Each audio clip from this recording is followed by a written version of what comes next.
2, and then I can pull that back quite easily, and if I pull it back, my hand goes back in the chin. All these tutorials, my aim is to help the absolute beginner or someone who's interested in learning boxing but just doesn't have the skill set yet to find a way of understanding the concept of coordination in the body. The hook is one of those shots that any guy that throws and hasn't got much skill or understanding of the punch will mess up big time and telegraph it and not get as much power as they could. So with the hook, a lot of guys, when they're standing in their stance and they throw a cross, for example, what they'll usually do is they will drop their hands around here and then they will wing it right around and throw it in, and if they miss it, they end up here, way overcommitted onto the back foot, and when they look around, the shot comes in and knocks them out. Because the shot you don't see is the shot that knocks you out usually. Do you understand the basics of the hook? Now remember, these are the principles, the foundational movements, and once you get these, you will then design your own system. Mike Tyson throws hooks differently to Mayweather. Mayweather throws it different to Duran. Duran throws it differently to Pacquiao.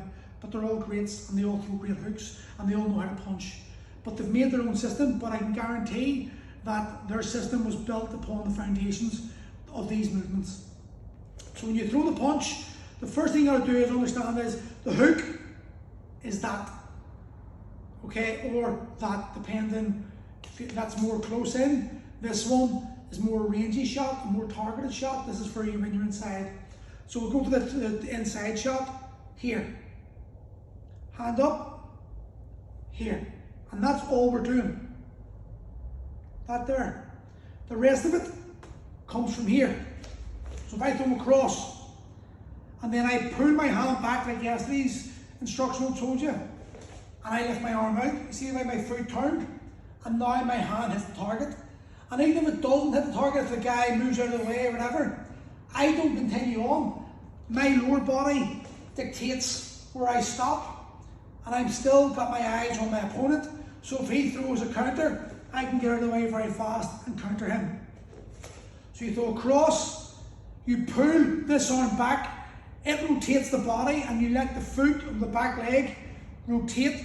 Once it lands, that's the trigger for the foot on the front leg to start rotating and creating the power for the shot to come in. 1, 2. 1, 2. This way, you see the shoulder, the elbow and wrist are in line. This is for a head shot, by the way, body shot will be different. 1, 2. And then I can pull that back quite easily, and if I pull it back, my hand goes back in the chin. And I can throw another one. So I can throw here, body, pull back, here. Tyson is famous for that shot. He would come in, he would skip around, and it'd be 1, 2. So when you get the foundations of the hook, you can start applying it to different concepts of fighting. But you've got to make sure that you understand whenever you throw that shot, there's a definitive finishing point for the shot. And when you're hitting the hook, if this is the head, you want to be aiming to hit him here.